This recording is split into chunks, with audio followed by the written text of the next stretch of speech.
So this energy of like recognizing that you can now, or you guys might now feel a little bit more like you get to experience whatever decisions or the consequence of your guys' actions or choices in like the fullest, or in the way that they were supposed to be felt.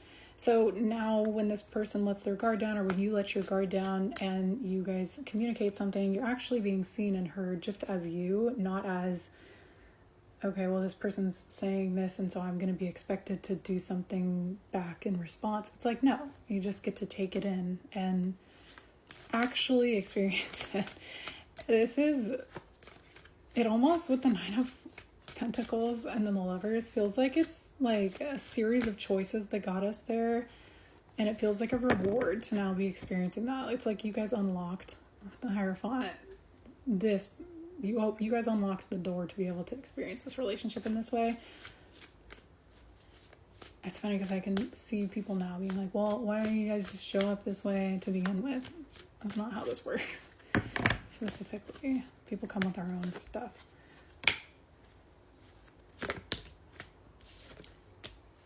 The Queen of Swords and the Three of Cups.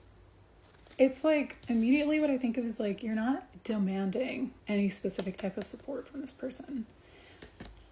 But you can clearly define what that would look like for you. Like what support would look like. Like if this person asked you like, what makes you feel supported? Or what makes you, like, what can I do here that would make you feel like this Nine of Pentacles? Like you're taken care of. Like you are not on guard. Like what makes you feel safe? What makes you feel comfortable? You'd probably be able to express that to this person. It's like that expression of it doesn't automatically equate to, this is now an expectation I have for you, kind of thing. It's like, no, you're just giving information. You're just speaking it, right? And then whether this person wants to show up in that way, it's one, more rewarding because they'd be choosing to show up in that way just because they want to, for you and for them to have that experience. And two, they don't feel like they have to, and you're not feeling like someone's only doing something or showing up because they have to or it's expected.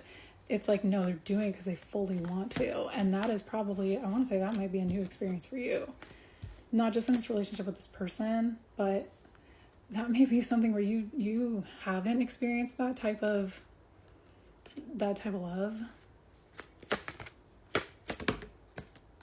Yeah, the Fool is like, that's new experience. That's a new journey. I feel like the best thing about this is that when this person starts doing this, that doesn't mean you gain the expectation of this person doing this. It's something for them to maintain if they want to maintain that. And because they're showing it as a King of Wands, I feel like this person kind of has clarity on the fact that they want to do that. They want to maintain it, and that it feels good to do that. Like it makes them feel proud in the way that I was saying in part one, that they wanted to feel proud, right? I was saying something about like this person making people feel good. Like, yeah, they like that. They know that they like that. And they like the challenge. They like to take that on. They like to challenge themselves. This person's understanding it now in a way that's not like a people-pleasing thing. It's like they're understanding that they can do it without sacrificing how they feel, or they can do it without setting themselves to expectations or feeling like they have no choice but to do this thing. And because of that, it's more rewarding for them too. So I feel like you may have this side of you that could come out every once in a while, or that you are at this point here where you could recognize that occasionally you view the situation with this specific perspective. And I feel like you may not always be fully trusting, though, that this situation is as safe as it is.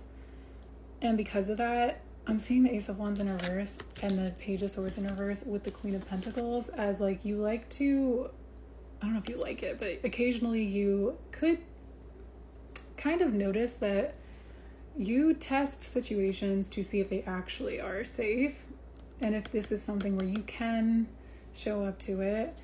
And that, like, that's kind of normal, but you may not even know that you do it, or you do it in a specific way where like when things are kind of going good, you might just like blow out the candle or like put the match out just to see or to test like if this person's gonna relight it. And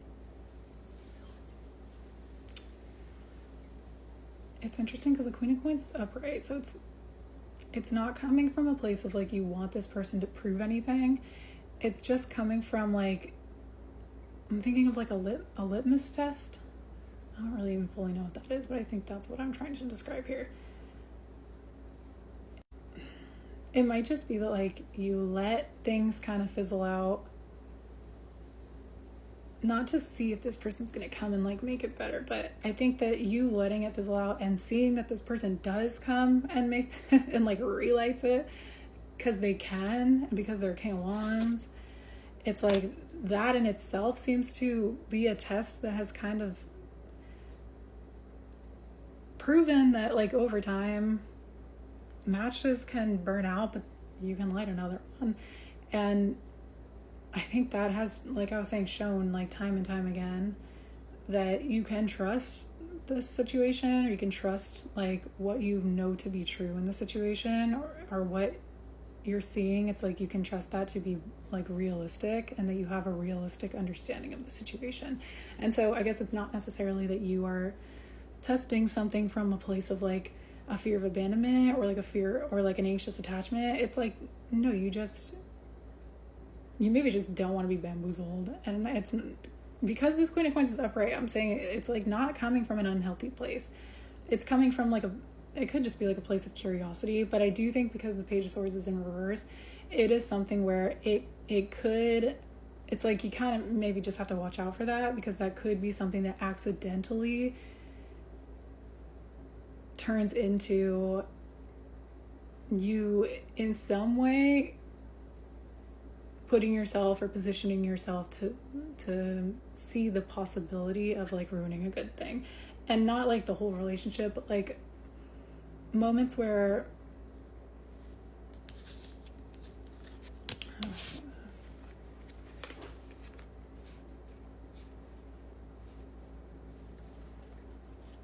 I think it's specifically moments where you question whether you putting effort in or more action into the situation, or like building on something that is already happening in the situation. It's like you maybe question like if it's like just you starting to question in general, like what you should do next, if you should do. It's like that puts you in a position of getting yourself frustrated here, or making a move that could kind of like I was saying, just take some match and just kind of like, but this could just be coming from a place of like you learning how to hand some control over to someone else. It seems like safety is a really big thing for you. And by safety, it seems like consistency and your ability to trust like who you know this person to be in their actions and how they show up. So you could be somebody who's really dependent on like like your pattern recognition of this person and like how they move. And if that deviates, it could be something where it kind of throws you off a bit. And so it just seems like it's kind of more like you have this observational energy.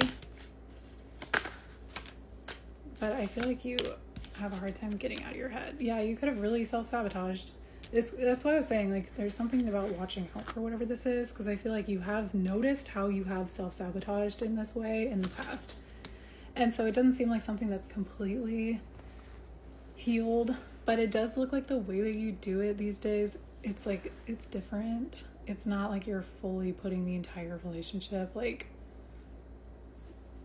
right there to be confirmed with like a single action from this person. And so you're releasing